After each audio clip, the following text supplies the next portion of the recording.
Hey YouTubers, I just wanted to show you, I'm on Rev 2 of my air quality sensor, Rev 2 hardware that is.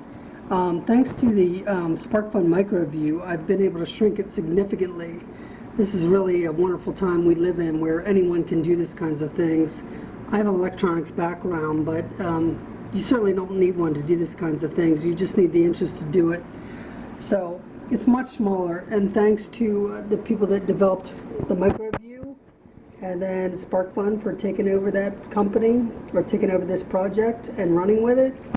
And it just makes everything a lot better. So keep watching. Hey fans of the Suburban Hippie Experimentalist, I just want to show you my latest project. I'm on Rev 2 of my air quality sensor. So what I've done is I've taken this big conglomeration here, all these wires and everything. This is the Arduino microcontroller back here.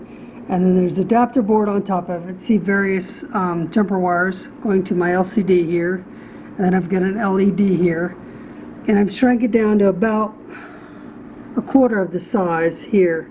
This isn't quite done, but basically the whole thing, what does the meat of what needs to be done is the microcontroller here, and then I've got my air quality sensor here. So it's much smaller, so I've gotten rid of all this mess of wires and everything. It uses basically the same code. I modified my code a little bit for the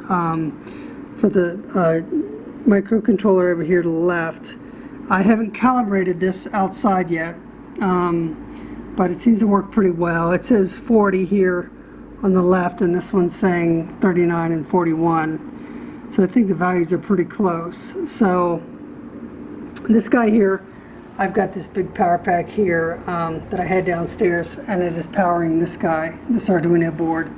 Now this Arduino board I've just got run through a USB cable, just your standard USB extension cable, and then I've got one of these little adapters that I got off of Amazon, and I'm planning on making a whole adapter for this. I'm going to make this much smaller, cut some pins off. The programmer doesn't need to be on there. Once I get this program to where I want it, that I can take this off there, and then that's going to eliminate that whole bottom of the board. And then I'm going to have a custom plug that goes right on there, and so that you can plug it in there. In fact, let me show you here in a minute. Okay, so as I said, the code is not quite done, but it's close. I'm using basically the same code as from my other sensor. So when it first comes on, it's going to say the Suburban Hippie Experimentalist. It's going to say that. I made it say that for 20 seconds. And then it's going to tell you that the sensor's warming up. That's what it says right now. It says sensor warming. And I'm going to make that longer because these sensors need to warm up for about 5 minutes before you can get an accurate measurement from it.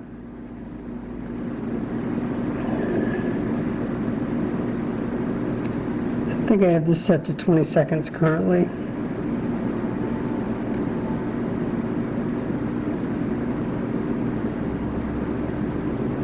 Okay, and then it tells you your indoor air. It says right now it's 51. I imagine that's going to go down a little bit as the sensor warms.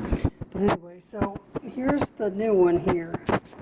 So this whole thing fits on this. It's going to be actually much smaller than this. It's all going to be one compact thing that plugs into the wall, versus this big conglomeration here. This is Rev 1 of the air quality sensor, and for that I've got to use this power pack here that plugs in there. I'm not going to plug it in because I've got my wires sticking out here. They're just kind of stuck on there. This is all going to be soldered, and then I can make this less than half as tall as it is right now, because I can eliminate this bottom board. This is the programming board, and I don't need that once I get this programmed to where I want it. So all I really need is this black thing, and then I'm going to take these connectors off, and I'm going to solder directly to the pins, and this is going to eliminate this whole thing. So from this, with the power pack here that plugs in, to this little guy here, it's a wonderful age we live in. I mean, anybody can do this kind of stuff now.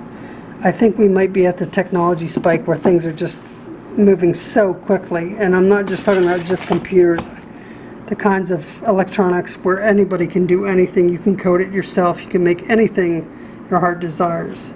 So I just wanted to show you that. It's pretty darn cool. It took me, once I got this out of the box, I ordered this a couple weeks ago, hooked it up, used my code from this one. I had to change quite a few things. It only took me a couple hours to get this going, and that is just phenomenal that we can do these kinds of things now. So thanks for watching, and keep watching and subscribe if you haven't before, because I'm going to be upgrading this in the future. I'm going to be making it much better.